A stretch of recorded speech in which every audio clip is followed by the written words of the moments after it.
Hey, what's up everyone? This is Jerry from the StogieReview.com, and tonight I'm bringing you part one of a two-part series on how to prep your humidor for the winter months. Now, I don't know where you are in the world, but here in the great state of Maryland, it's that time of year where it's getting a little chilly outside, and we start closing our windows and turning off the air conditioning and reaching for that on switch for our gas furnace, or in my case, my electric heat pump. And doing so causes some consequences for my humidor. My home gets filled with that dry winter air, and my humidor sucks it up. And next thing you know, for the next 4 or 5, maybe even 6 months, every 3 days, like clockwork, I gotta check my humidor and make sure it's above 60%. And I know that seems kind of low. That's the low end. That's on the cusp of below normal. But really, in this climate, it's really difficult for me to keep it above 60%. It's a lot of work. Every 3 days, I got to go fill up the humidor with my 50-50 solution, and it gets tiresome. So hopefully this series will help you, it will help me, and this winter we'll have keep our stogies fresh. So the first part of this series is going to focus on making sure the equipment, the devices that we use to monitor the temperature and humidity level within our humidor are as accurate as possible. And so the first part is going to be showing you how to calibrate your hydrometer to be as accurate as possible. The second part of this series is not really something you have to wait for the winter to do. You could really do it any time of year. And I'm just choosing to do it now. I think it kind of goes hand in hand. But the second part is how to upgrade your existing humidification unit with some humidification beads from our friends over at Heartfelt Industries. So, I mean, it's just the beads. You don't have to go as using your existing hardware and just adding beads instead of foam. So I'll walk you through that process too. So sit back, enjoy part one, enjoy part two, and hopefully this series will be beneficial to you.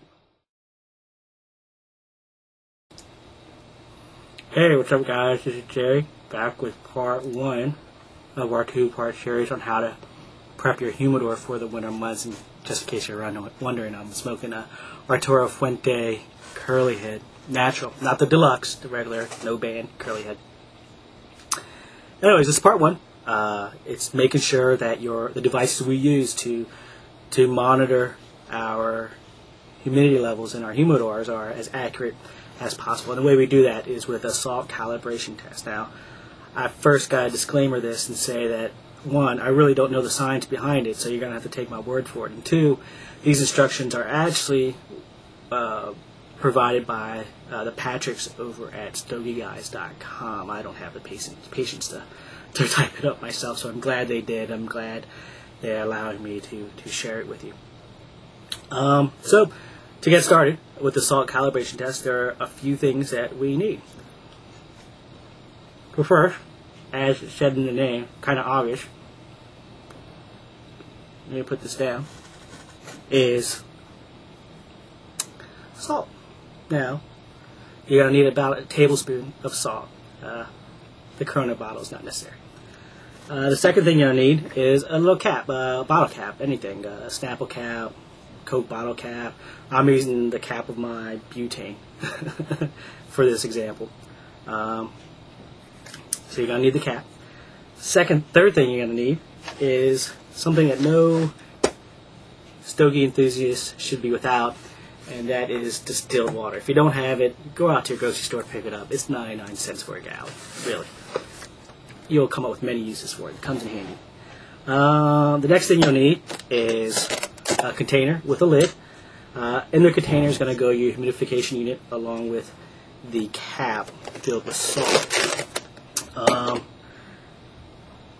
You're going to need something to stir it with.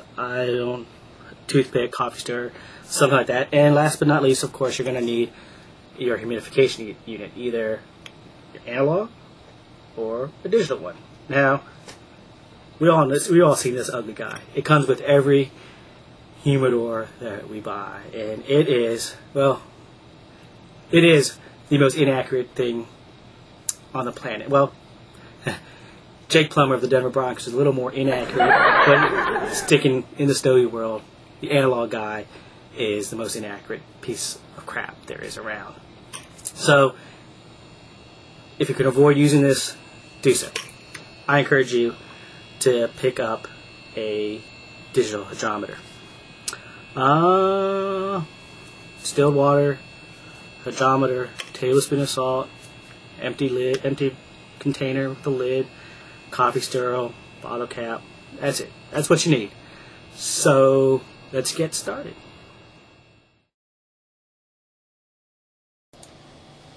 So what you're seeing here is my bottle cap. Now I had to switch it out because the bottle cap that I was planning to use for my butane had a hole in it. I didn't know about it, so I needed to switch, and the only thing I had of it right near me was a bottle cap from a Coke bottle. So I added my tablespoon of salt and my distilled water. Now the key here, you can't see it because it's a white bottle cap, the salt is white, and the distilled water is clear. But you can say you're going to take my word on this too.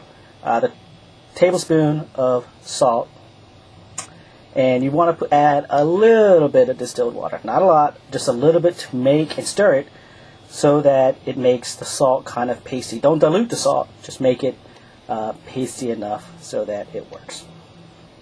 So that's for pasty consistency. Next step you want to do, oh yeah, keep in mind, let me put my cigar down here, that you want to give yourself a lot of workspace. I'm doing this on my computer desk, not a lot of workspace. So you want to take your container, place your paste substance that you made with your salt and distilled water, place it in there. You want to take your digital hydrometer, make sure that the sensor is visible, is not blocked or anything like that.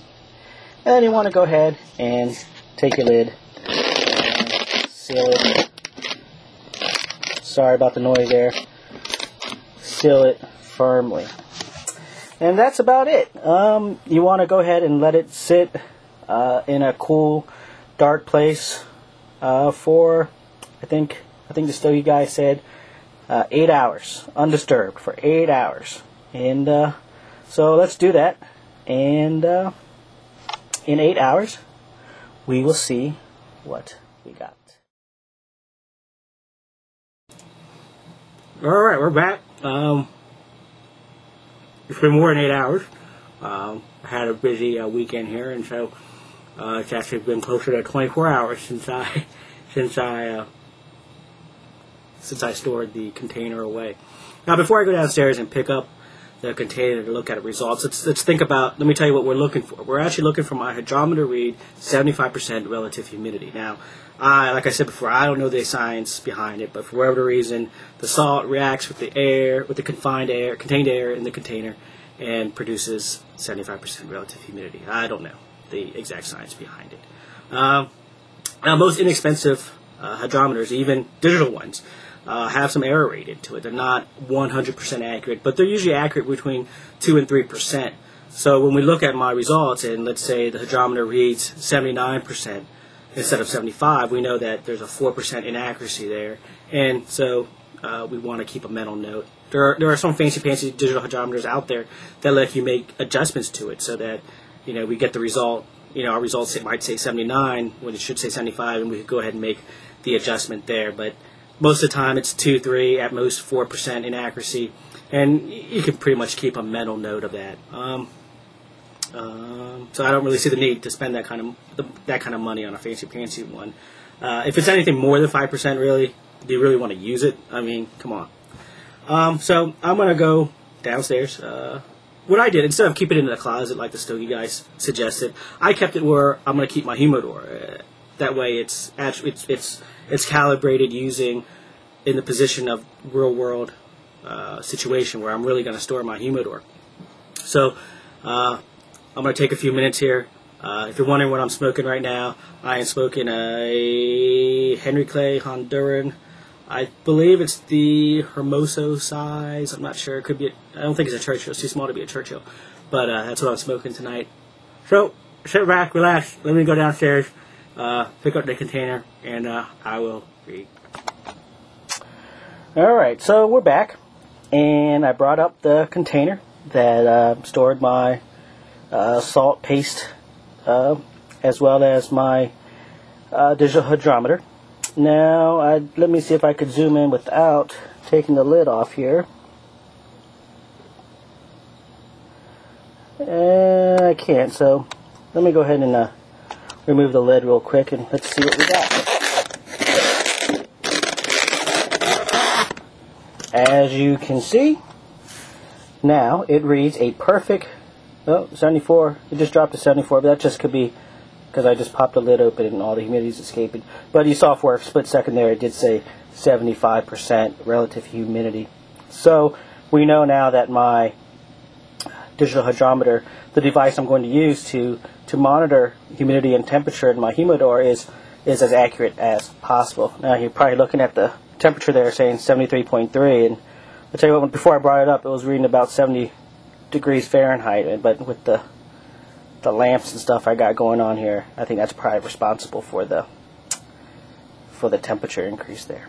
So it looks like this hydrometer test is a success. We now have a perfectly calibrated hydrometer that doesn't need any kind of mental notes for me to keep track of or anything like that. So I'm going to clear off my workspace here and say a few words in closing. Alright, so let's wrap up our salt calibration test here. Looks like everything went according to plan. I want to thank the Stogie guys, Patrick A, Patrick S over at StogieGuys.com, for typing up these instructions and allowing me the opportunity to demonstrate them on camera for you. Now there's some people out there who say there's really no need to do this with a digital hydrometer if you're planning on, like I'm planning on doing in part 2 of this series, and using beads for my humidification device. Some people say there's really no need because the humidification beads are scientifically set to a specific RH percentage level. But hey, we're talking about a big investment. We invest a lot of time, a lot of money, and a lot of education, teaching ourselves about, learning about cigars, to take the chance. So I don't see what harm it does every year, once a year, to make certain that the devices that we're entrusting to give us an accurate reading are indeed accurate. So I hope you found this as useful as I did. Stay tuned for part 2, where I'm going to use some humidification beads from Heartfelt Industries to update my humidification units in my humidor.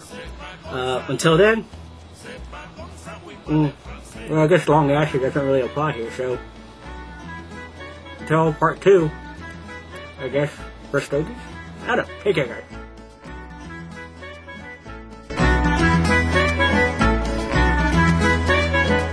Oui, mais si